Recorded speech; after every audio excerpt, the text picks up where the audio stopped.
r/ask Reddit. What would have been good advice in 1990 that would be terrible advice in 2020? Be more like Bill Cosby and less like Eddie Murphy. Ice Cube will be dead or in jail while Bill Cosby will always be the family-friendly lovable actor/comedian. Just show up to the airport an hour before your flight. You'll make it in plenty of time. I watched Home Alone over Christmas and the entire McAllister family leaves the house 45 minutes before an international flight and makes it. We just watched the second one, where Kevin accidentally flies to NYC, and he bumps the lady holding all the boarding passes and they spill everywhere, and they're just like Nasport. Go right on ahead onto the plane without us even identifying you and your minor. It's okay. I mean, what are the chances a kid will end up being a threat? Then again, he did torture 2 criminals in the previous film. I'm conflicted. I used to know people back then who would enter a million different sweepstakes and constantly win free stuff. That was back when they were actual promotions and not just tricks to get your personal info into their database. Now anyone who knows anything about the internet should know better. That was my childhood during the 90s. I entered a bunch of sweepstakes broadcasted during Saturday morning cartoons. All I had to do was mail a letter with my name and address and pray that I would be selected. I never won the grand prize, but I didn't win several of the second or third prizes available. They included board games, toys and t-shirts. My favorite prize was my Game Boy Color. Now as an adult, I'm skeptical of these sweepstakes and would never willingly share my information. The one thing I found that is still legitimate and has not changed since the 90s is calling into radio stations. I've won tons of concert tickets by calling in. That's because calling into radio stations for tickets is legitimate advertising. You give away 2 tickets that retail for $100 but in reality cost the label artist promoter nothing, as comps are always accounted for. But giving away those tickets advertises the fact that the concert is on to thousands more, so it's in their interest to give away a couple of freebies. I won a grand prize on Nickelodeon in the early 2000s and got to hand out an award on the Kids' Choice Awards. I peaked when I was 8. Snail mail in your resume to HR to apply for the job. Printing it on scented cardstock as an extra touch. For extra gumption, just walked into the office and asked to see the HR manager to hand in your resume personally. This actually worked for me just a couple years ago. I was working roofing and I am absolutely terrified of heights, so I was ready to do anything to get out. I drove by a park and saw a guy mowing grass, so I dropped in and asked if they were hiring.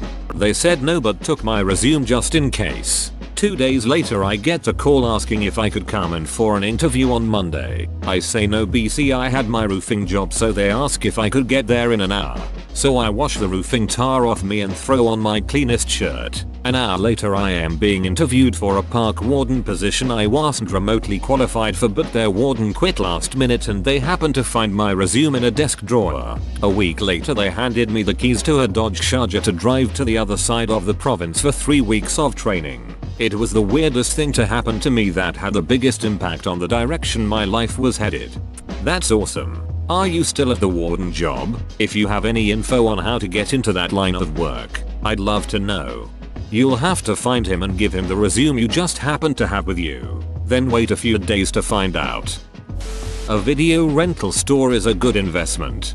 Yep, invest in Blockbuster. It would have been great advice in 1980. It probably wouldn't have been so good in 1990 as Blockbuster used predatory tactics to wipe out numerous independent stores and small chains during the following decade. Unless you were investing in Blockbuster, obviously.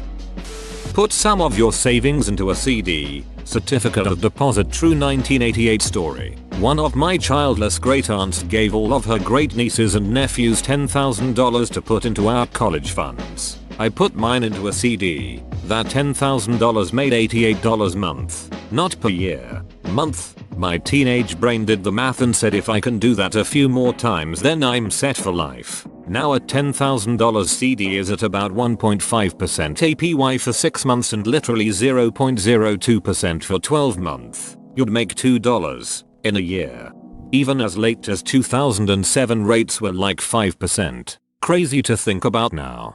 I used to be really into reading financial advice blogs, and reading the older posts on them is just depressing. Put your medium-term savings goals in a high-interest savings account with 5% returns. At age 18, I put money into a CD with an interest rate of 7.5%. When the CD came up for renewal, I used the earnings to take a vacation. I miss being able to passively earn money. If you want to buy tobacco underage, say it's for your parents. They'll believe you and let you buy it. I used to buy liquor this way when I was 14. I had a lot of facial hair when I was 17. I just let it grow out, walk in the liquor store and buy it. If they asked for it, I would say it's in the van. Because only old people drive vans. Normally it worked. Confidence is the key. Or just stupidity and caring on the store guy's part. I was 17 with a provisional driving license. He asked for mine, so I figured what the heck, I've come this far and handed it over. He proceeded to then work out my age with a calculator, shrug and serve me the beer. Pluck your eyebrows as thin as you can. You will look so pretty. My mother and her eyebrows that never grew back say hi. This just brought up a suppressed memory. When I was in college, I went out with a guy who kept telling me you need to fix your eyebrows. One time while we were sitting at a fireside, he actually leaned over and tried to do it. He was grabbing at my eyebrows with his fingernails. I am so glad I stood up to the peer pressure from him and several of my friends. And I still have decent eyebrows left. Call the video game help hotline to get advice on how to beat a level. PFFFF. I have a subscription to Nintendo Power. Don't need no help hotline. Wait, that was a thing? Yep, we were cavemen back then. Don't bother with getting an email address. The post office is going to start charging for every one you send. I remember this. Weird. People were actually worried about the post office charging for email. I guess in hindsight that's pretty silly, but I'm sure it made sense at the time. It didn't, because the post office didn't give anybody any emails. In the early mid-1990s, I was cancelling my AOL service and the phone rep was going down her list of ways to keep me on smaller and smaller monthly payment plans with less and less services. The last option was the offline package, where I get no dial-up service, but I get to keep my email address, and they would snail mail me the messages every week or so. Just so you remember, the year is 1990. Stares in 30-year confusion.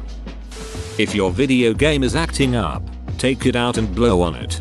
We've gotten to the point where you can't even blow on it anymore because there's no physical disc if you download it. Crazy how times have changed. Install popcorn ceiling. Paint all your hardwood floors, and those pink bathroom ceramics will surely spruce up your house. I can't stand the popcorn ceiling in my house. This is why I refuse to do the whole farmhouse chic thing. In 20 years my kids will be like, YTF does our house look like a barn? You're a great writer. You should go into print journalism. Oh, look, my entire college career summed up.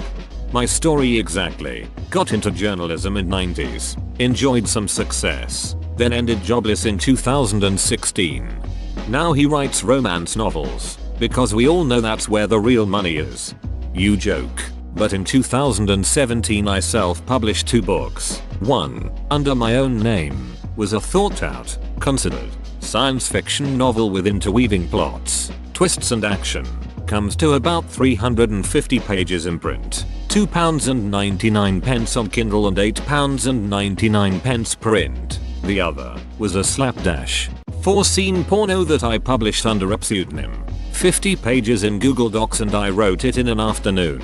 It's ducking terrible. 99p on Kindle. From the first, I've made about £300. From the second, I've made about £1,500. The money is always in porn, no matter how shit it is. Always keep a quarter on you in case you need to make a phone call. Now it is good for the cart at Aldi. I have always wondered if there is a rich guy somewhere who gets his kicks by filling all the Aldi's carts with quarters and leaving them strewn all about the outer reaches of the parking lot. I mean, you don't have to be that rich. $5 will get you 20 carts worth of fun. Straighten your hair. Hairspray it, then crimp it. Frizz is good. I can smell this comment, ha ha ha ha. Buy all those encyclopedias from the door-to-door salesman. My husband is some sort of an old outdated encyclopedia hoarder. He is always bringing home old moldy sets from garage sales. It makes me crazy. Well, when the internet goes down and we need to know about old Timmy things, then he will be the hero we all needed, but didn't deserve. You're my husband, aren't you? You won't have a calculator wherever you go, so get good at mental math. It's still useful, to a degree. I don't want to whip out my phone every time I need to multiply anything, but I'm still doing it if it's a difficult 3x3 digit or more. Go to college. Doesn't matter what you study, just get a degree and you'll have a ton of good jobs waiting for you when you get out.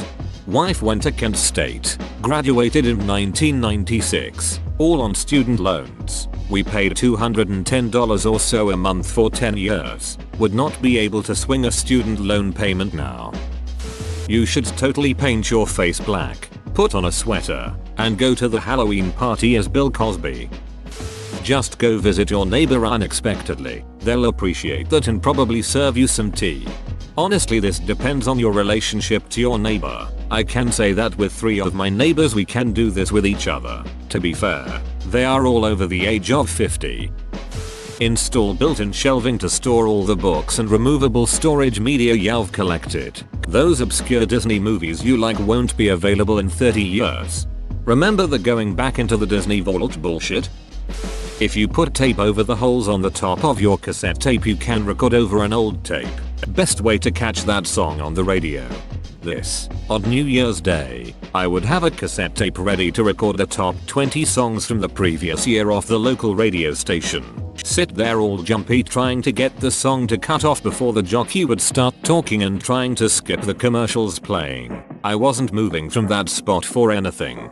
When the Beatles' White Album came out, it was released to the local AM radio stations about a week before it was out in stores. I spent the entire week with my rim drive open reel tape recorder, microphone taped to the radio speaker, recording each song as it came on. There are 30 cuts on that 2 LP set, and I think I got 29 of them. The fidelity was atrocious, but 15-year-old me didn't care. On the release date, I bought the album and threw out the whole stack of tapes. Buy as much house as you can afford. I don't think we'll see the inflation in big home prices like in the past. Big home sales in my area have been stagnant in spite of the good economy. Don't get in strangers' cars. Hands down best way to meet new people. They're probably thinking of Uber/Lyft, but taxi services of all kinds have been around for quite a while. Get a pager so people can get a hold of you when needed. Get rid of your vinyl albums. You know, when your parents or whatever are like, just go in and ask the manager if they're hiring. Yeah, that. In UK, go to uni. Do it now. Take that totally free degree and keep it. Ducking, keep it because it's free. Buy a house. Do it now. Buy that cheap as duck property that will jump in value by 400% in 30 years. Live on noodles and water for a few years because duck it. Your retirement is sorted. Buy a money clip. Monogrammed. Street smarts. If someone is bullying you, stand up to them. You won't get in trouble for defending yourself. I have told my son a version of this. I've also told him he won't be in trouble with us if he does. Well, even go for ice cream. Hasn't happened yet. Getting into a prestigious school, college, university, pretty much the only guarantee to a decent, well-paying job, which in turn makes sure that you will have a good life. Make sure to take a water bottle on your flight. You can bring an empty one and fill it at the gate these days. It's still a good idea. Flying is pretty dehydrating. Don't worry, I'm sure Blockbuster has that movie. When it comes to girls, just be persistent and don't take no. It was actually bad advice then, but it was the advice everybody seemed to give. Just go for it, kiss her. Be sure to buy the negatives of your wedding photos. I did not buy mine. Married in 1997. The photographer died several years later and his wife was like, I'm not keeping all this, and tracked down as many of the couples as she could find and just gave them, for free, all the negatives as well as any prints that were made but not purchased. That's actually really kind of her to make the effort. Walk around to every local business and ask the manager for a job. You'll be on the payroll before lunch. Buy in on stock. The amount of people here that don't understand the question is staggering. Want a role as leading actress in a Hollywood movie? Try to get an interview with Harvey Weinstein. Buy it from Sears. Whoa, you made it to the end? You're a ducking beast. I'll cut you a deal. Smash like and subscribe for more curated content, bruh. It's free and that's a great price.